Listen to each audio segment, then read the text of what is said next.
often when I'm talking about Buddhism or Buddha nature in a classroom, undergraduate audience, most of my students are more familiar with Christianity. And and I can't remember who used this analogy, but it was in Sally King's book on Engaged Buddhism, that Buddha nature is not original sin, it's original blessing. So it's, and also another kind of Christian analogy, like a divine spark, like kind of a,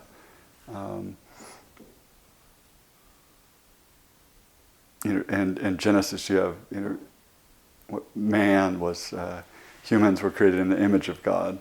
So I think Buddha nature is a theological topic. I think most Christians don't like to hear that, and most Buddhists don't like to hear that either. But so it's good, but it's good to be provocative, and also, the Buddha wasn't a conformist, and so I think we don't have to be conformists in our understanding of Buddha nature either.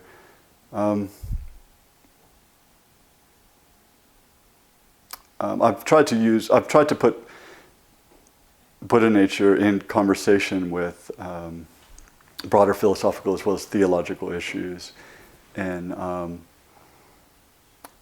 the language that I've used, drawn upon, is pantheism. But lately I've been thinking more, it's better panentheism. So pantheism means all is God, and so there is no gulf between God and the world. So this is unorthodox theology, but it's a way to distinguish kind of this separation between God and world that Buddhists, since there is no creator God, there is no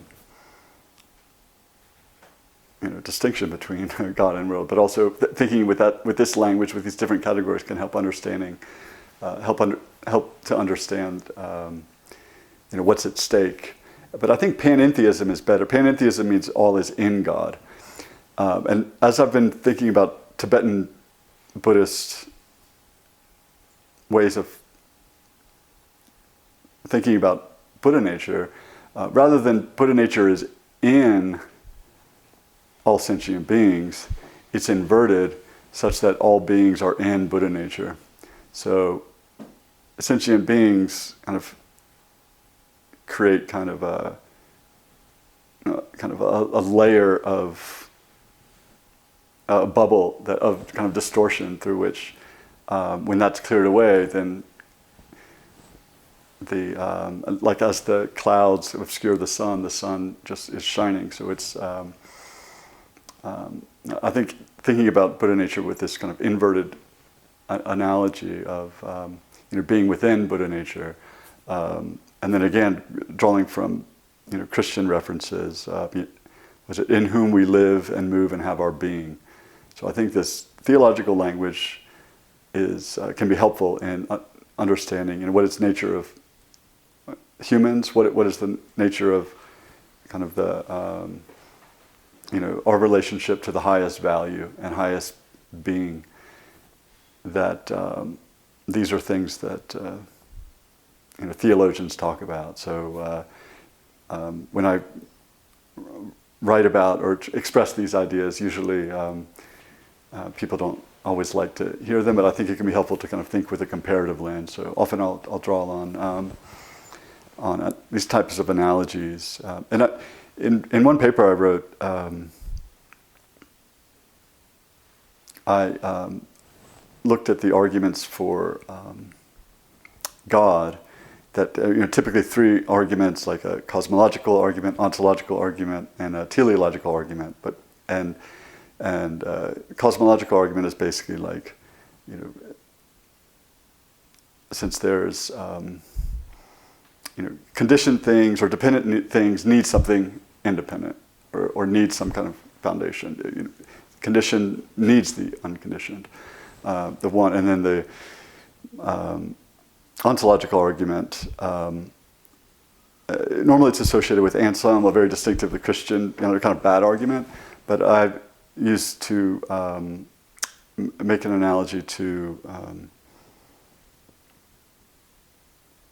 Gosh, I don't know why I brought this up because I was supposed to be talking to undergraduates again. But I did want to mention. I got on a sidetrack, and I can't even remember what this was. But it's basically the God-human relationship, because that's ontological. Like, what is it? There's no ontological gulf.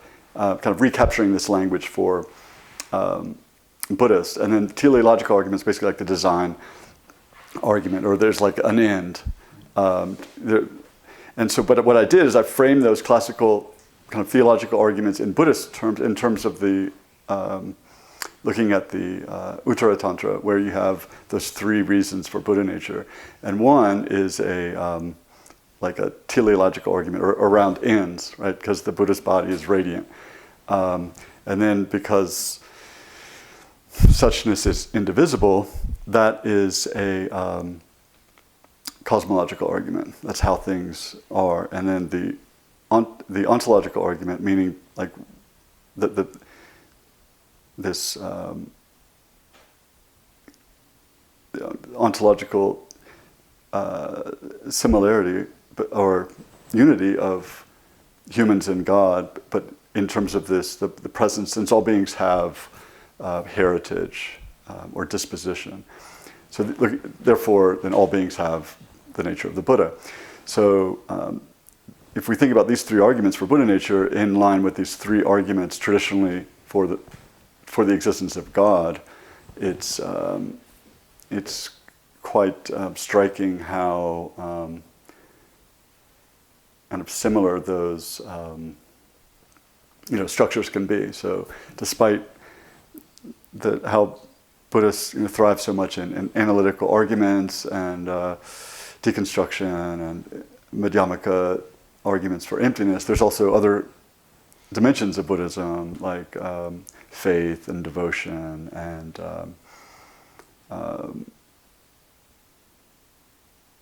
non-analytical approaches to understanding that I think Buddha nature resonates more with